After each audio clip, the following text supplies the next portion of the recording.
Hello guys, in today's video I will be showing you how to fix Gemini login problem. So the answer is easy. Just go to the settings, then scroll down to the apps section, and then go to the search and search Gemini, and then go to the storage, and here you will find this clear cache option. Click on it.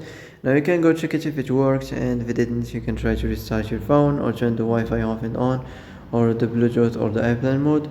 Also, you can try to clear data, but be careful. If you clear data, all this application's data will be deleted. This includes all files, the settings, the accounts, the databases, etc.